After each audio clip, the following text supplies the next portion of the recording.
Okay.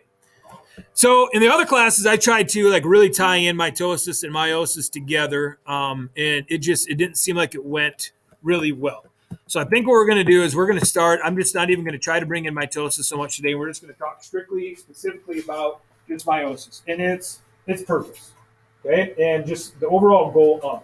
Okay, so when we start looking at the overall goal, right, of basically the whole, this process of meiosis, we're looking at the production of reproductive cells. Okay, male reproductive cell, what's Lutmer? Sperm, very good. Whoop, sperm. Okay, if we're talking again about the female, all right, we're talking about eggs. Now, there is a term that is used, and we're going to use quite a bit, like in the genetics unit, right? And it's called the gamete, all right? Gamete. Okay, get to know that term, gamete. It means sex cell, which specifically is a sperm for a male, egg for a female. Okay, so that's what we want to do. What's that? Gamete. Yep. Okay. Now, this whole process is going to occur in reproductive organs. Okay, so when we dissect the rat later on, right, that's going to be the last thing we're going to do, a 3-day rat dissection. Okay, we're going to go through and we're going to look at female, male reproductive anatomy. Okay, and so we're going to break down again where the sperm is produced. We're going to break down where the eggs are produced. We're going to show you the whole reproductive anatomy, but all of this is happening basically in the male and female reproductive anatomy, nowhere else inside the body. Okay, now here's kind of some catches. Okay, we want to have, in the case of the sperm and the egg, we want to reduce the number of chromosomes in half. Okay, so if you guys answer this question already, in a normal body cell, we have a total of 46, right? So if we're talking specifically human, because not all organisms have the same amount of chromosomes as we do. So if we're talking about humans, right, how many chromosomes do we want in that individual sperm or egg? If it's half as many, 23, very good, okay? Now, we still begin with the cell that has 46 chromosomes. It's just now the end result is one with 23. If you remember in mitosis, we start out with one with 46 and we end with two with 46. Here we're ending in case of 23. Now I'm going to stop just a little bit because we're going to go over here real quick because I want you guys hopefully understand. It's always very tough for me to try to explain. But in the case of our body and our cells, okay, we have 46 chromosomes, but there's only 23 different ones. Okay, so like they went through it. It's a Human Genome Project they called. They went through and they've been able to simply map out every single chromosome in our body. Okay, so if you take a look at chromosome number 1, for example, there's 2,968 genes. Okay, there's 279 million base pairs, right? So A, T, C's, and G's that make up just chromosome 1. Okay, now remember, we get one of those from mom, we get one of those from dad. Okay, but they still code for the exact same thing. So we end up with 23 different chromosomes, but we get one from mom and one from dad, and that's how we end up getting 46. Do you guys understand that? Okay, if an organism had 10 chromosomes, 10 different chromosomes, but yet they get one from mom, one from dad, what's the total number that they're going to have in their body cells? They're going to have 20. But as an end result of meiosis, they want to have, again, the half that. They want to have half that number. So for us, it's going to be 23. So what we're doing is what we're ultimately getting is we're trying to produce a sperm and an egg with every single one of these chromosomes up here, all 23 of them. Okay? First 22 are called, there's just regular autosomal chromosomes, they call it, basically body chromosomes. The last one is a sex chromosome. Okay? And when we look at like gender, for example, gender is determined by the last 2 sex chromosomes. If you're a male, okay, and I know there's a lot of differentiation out there with different genders and so on, the 31, whatever the case is. We're talking specifically male versus female in here, okay? If you are a male, what are your 2 chromosomes that you have? X and a Y, okay? If you're a female, you have an X and an X. So in the case of reproduction, we'll talk more about this in genetics in the future. Males, we determine the gender of your offspring. Because the only thing that a female can give is an X. Okay? If we give an X, that offspring is going to be a what?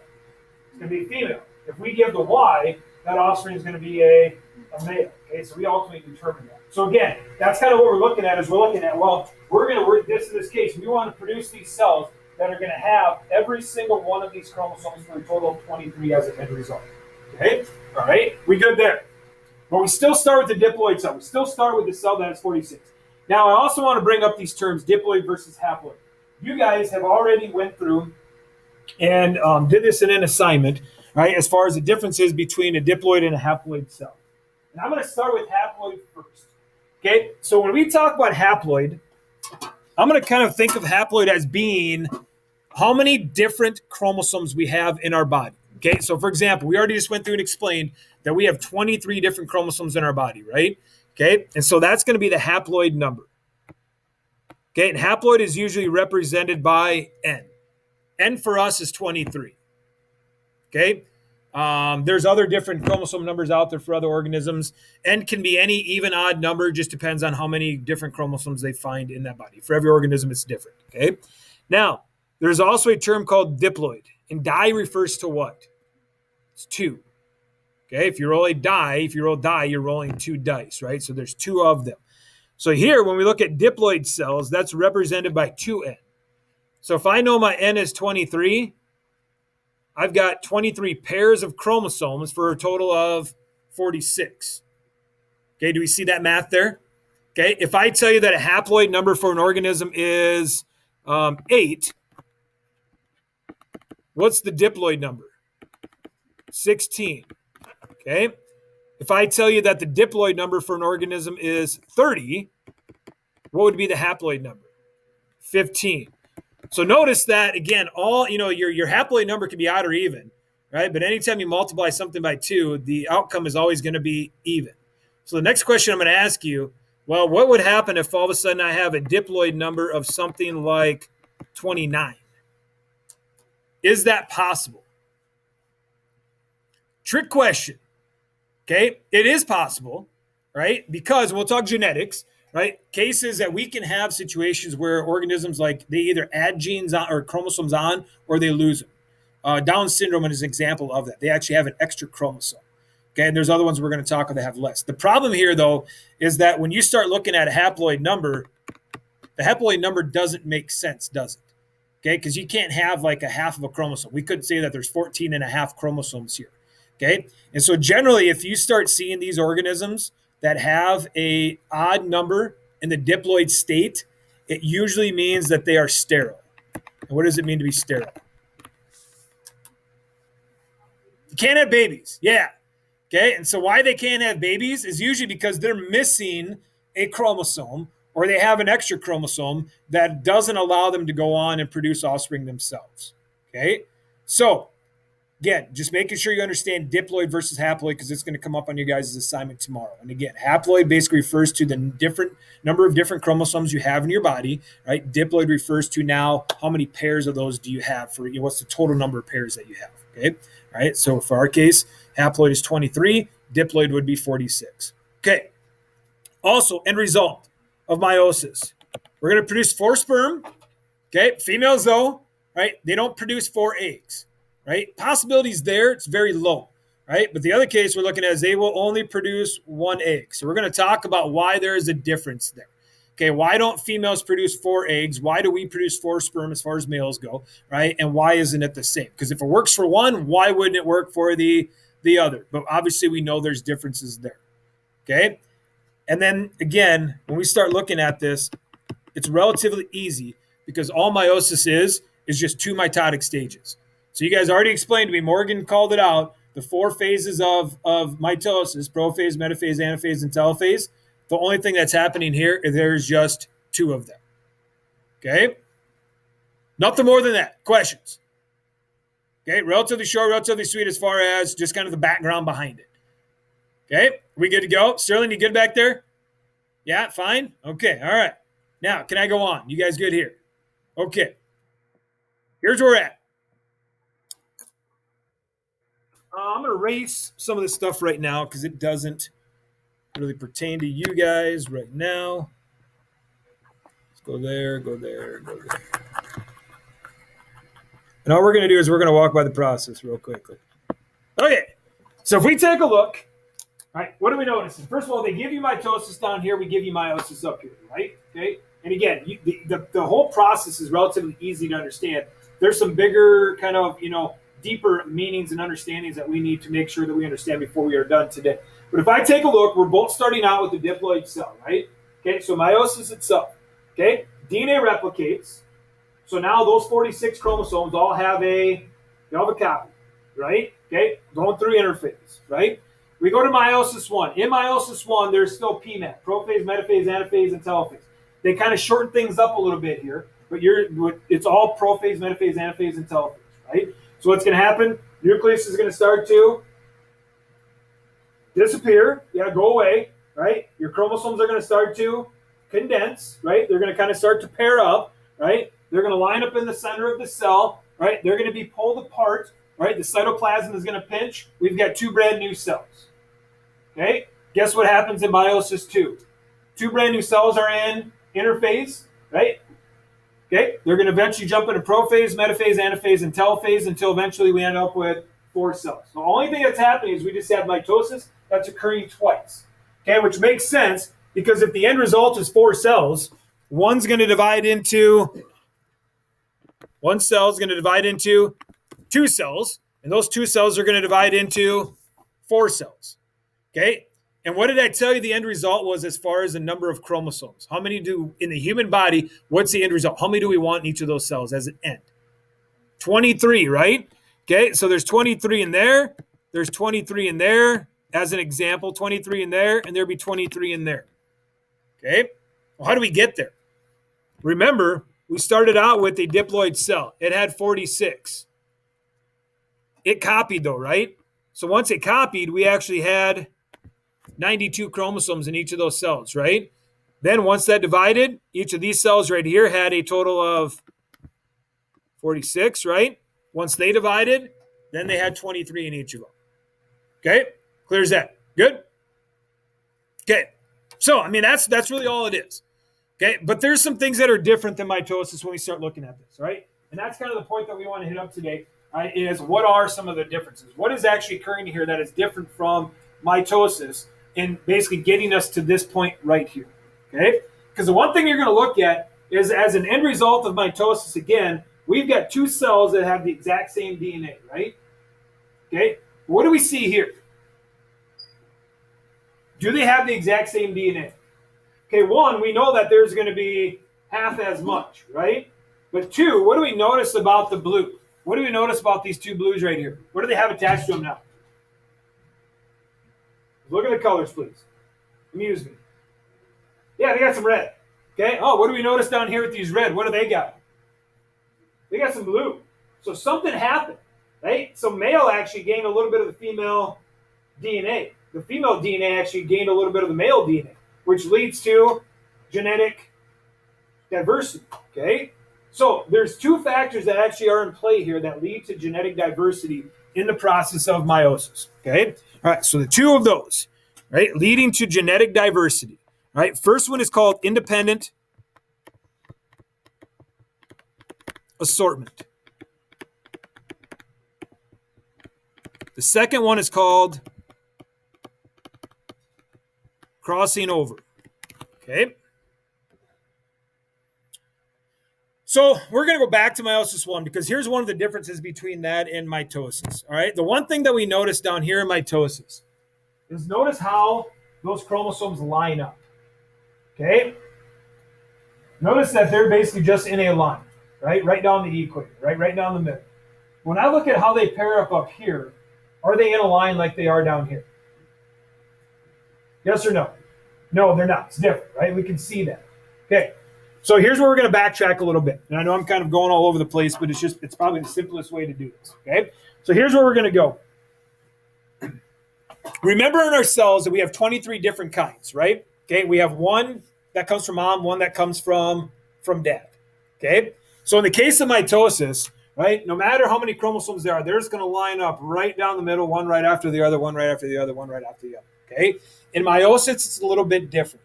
Okay, when they are starting to condense and when they're starting to pair up, right, what happens is we'll get chromosome number 1, male, will start to pair up with chromosome number 1, female. Okay, chromosome number 2, female, will start to pair up with chromosome number 2, male, and so on down the line. Okay, And when they start to line up in the center of the cell, there is no order as far as how and which one is on what side. Okay? So even looking at, if I had this right here as a cell, I could end up with this. I could end up with both blues being on one side versus both greens on being one side. I could end up with this guy right here. Okay? Even in this case, there are 3 or 4 different possible combinations of how they could line up. Okay? And when they separate to make new cells, it's different DNA going to each cell, right? So again, which leads to an increase in genetic diversity, right? This is what we call independent assortment. Okay? It's the random alignment of what we call homologous chromosomes. Okay? So, let's just put that down. Random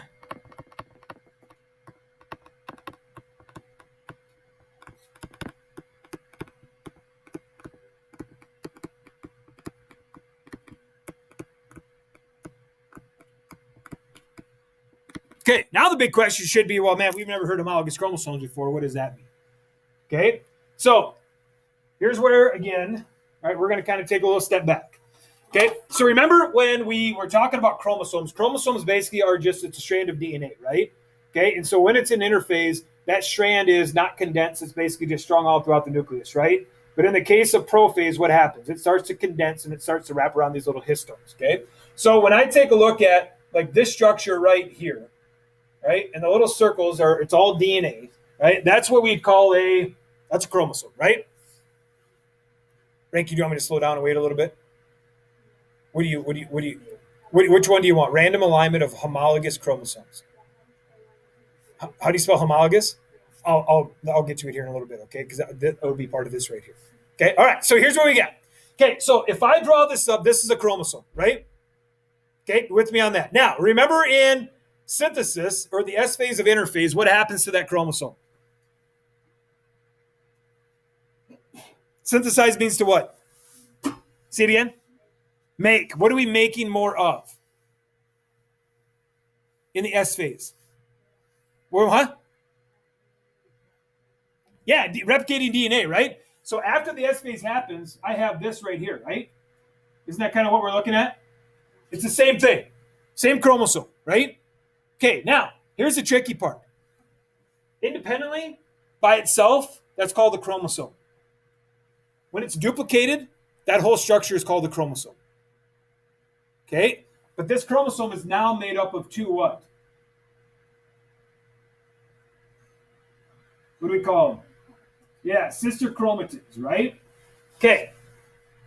So, by itself, it's a chromosome. When it copies, it's still called a chromosome. The overall structure is, but it's just made up of 2 sister chromatids.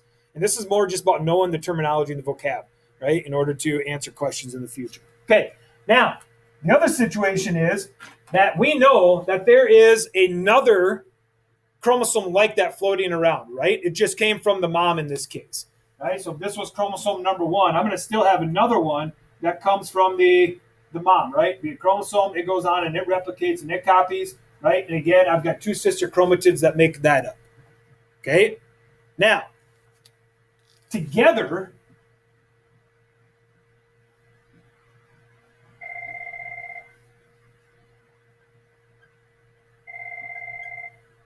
those are called homologous chromosomes. HOMO. Yep.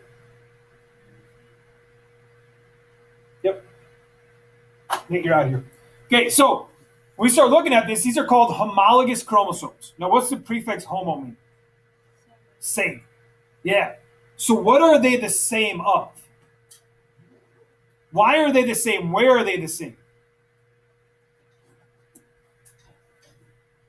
If they're both chromosome number 1, what are they the same? Where are they the same? How are they the same?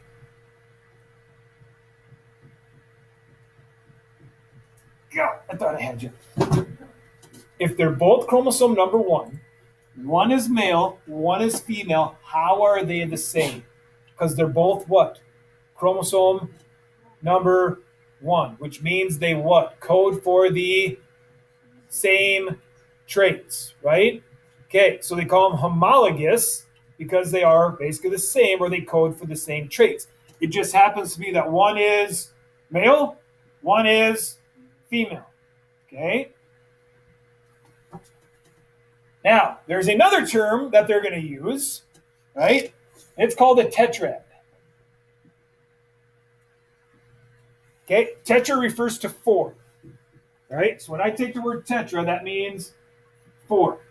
What are there 4 of in this homologous or these homologous chromosomes? So yeah, sister chromatids.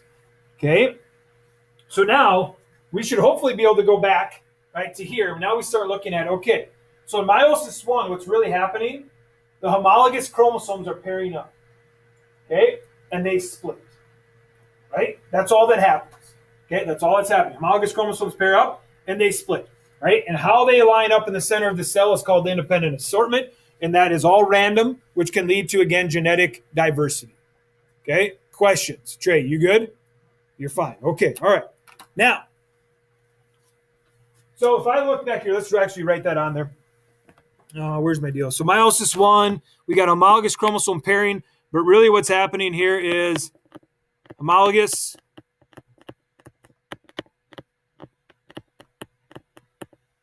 chromosomes are going to split.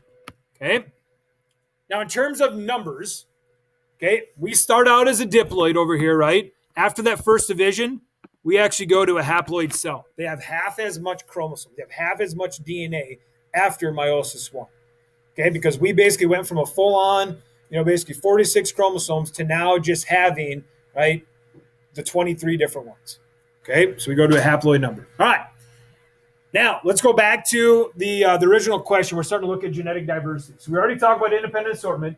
That in meiosis 1, homologous chromosomes pair up. How they pair up, it's all random. We call that independent assortment. Okay.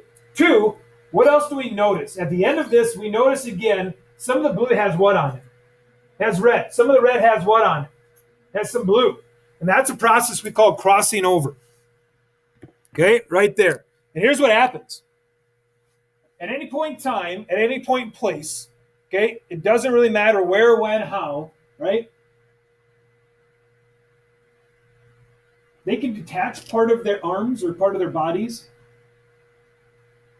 and they'll exchange that information, right, with the other one. So what did he just do to those chromosomes? Yeah, he added a male part to the female part. Okay, he added a female part to the male part, which makes them completely different than what they were before, right? Okay, so did it increase in genetic diversity? Yes, it did. All right, so between independent assortment and crossing over, now we have diversity. And those are both going to happen in the meiotic 1 phase. All right, it's going to basically happen right there in the prophase and metaphase is where that's going to happen. And again, this could happen in a quarter of this section. It could happen half. It could happen an eighth. It just wherever it does, it does. Okay, that's just it. Again, leads to genetic diversity. With independent assortment alone, I think there's 8 billion different sperm or egg cells that can be produced. And then you throw crossing over on top of it, it's endless. So realistically, for every sperm that we produce as a male and every egg that you produce as a female, genetically they should be what? They should be different. Should never ever have the same one whatsoever. Then you throw that in with fertilization, basically of non-random mating, okay, and we've got all these different situations out there, right? Okay, so meiosis 1, homologous chromosome split. Okay, we end up getting reduction division, they call it. We end up getting a haploid cell. When we take a look at meiosis 2, what is being split in meiosis 2? What would you say? What do we call these two right here? Yeah, sister chromatids, right? So in phase 2 or meiosis 2, now we're looking at the splitting of sister chromatids, right?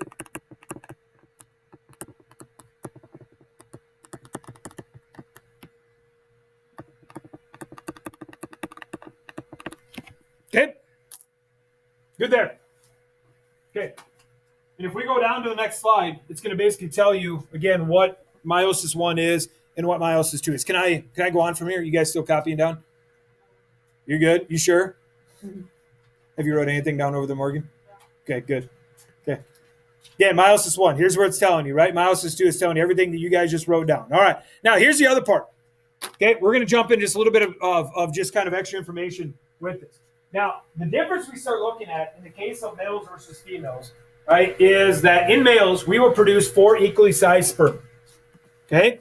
In the process of females, right, more than likely, and we're talking percentages here, like 99% of the time, they're going to produce basically one super egg, right? And they have 3 tiny little polar bodies, they call them, really small little cells that come along with it, okay? Now, I'll also give you some background information. When I say come along with it, after a certain extent, these little 3 right here get disintegrated back into the body, and then they'll rebuild back up into new eggs in the future.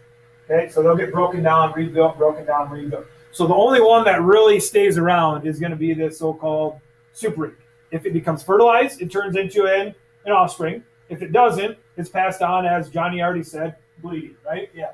Okay, basically it's released outside of the body. Okay, so the question I have for you guys, when we take a look, okay, interphase, metaphase, anaphase, okay, eventually leads to telophase, and we've got, again, interphase, 4 equally sized sperm, right? We take a look at the whole process of the egg, okay, we've got the one super egg, okay, what is the purpose? Why would there just be the one so-called super egg for the female and 4 individually sized sperm for the males? If it works for one, why wouldn't it work for the other?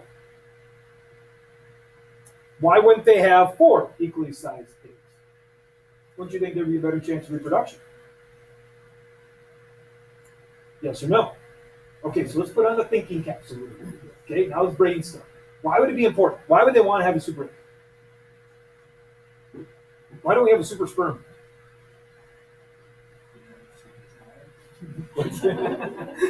Well, you mean your parents have you, right? You're a super child, okay? So why don't we have just the one sperm, okay, that basically has a chance of fertilizing it?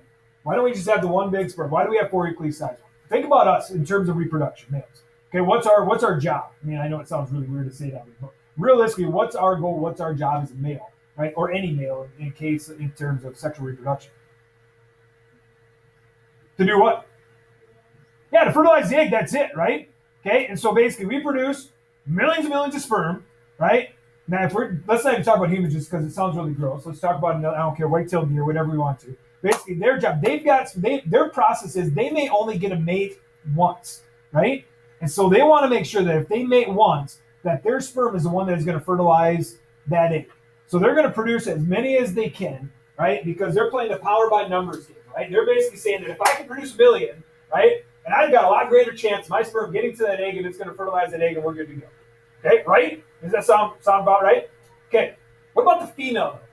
Now, the female may only be, I mean, when you think about it, in a lot of situations, a female could actually mate many times. All right? And there can be many males that come along and eventually mate with that female, right? Okay, and so realistically, when you start looking at it, it probably isn't so much of a numbers game with them.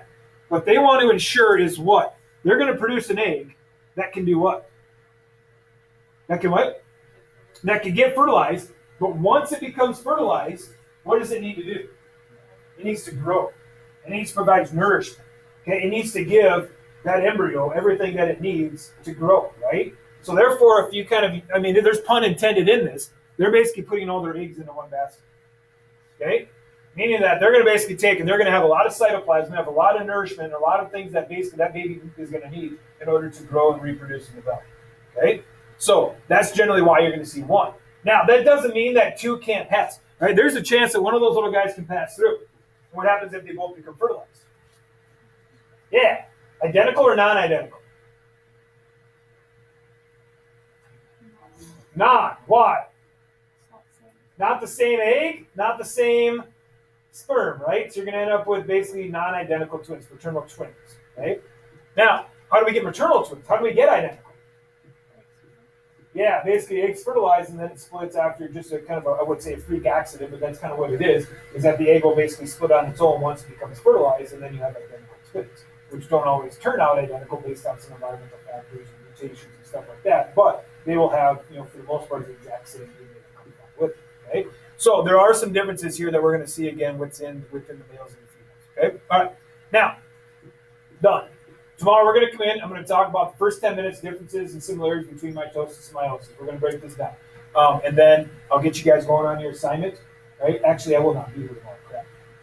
I will post a short little video for you guys then tomorrow, right? With the stuff that you're going to need for the assignment, as well as just kind of tying together the differences and similarities between meiosis and meiosis.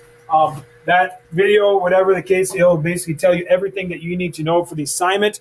That assignment will be due. You'll get time Friday tomorrow. You'll get time also on Monday.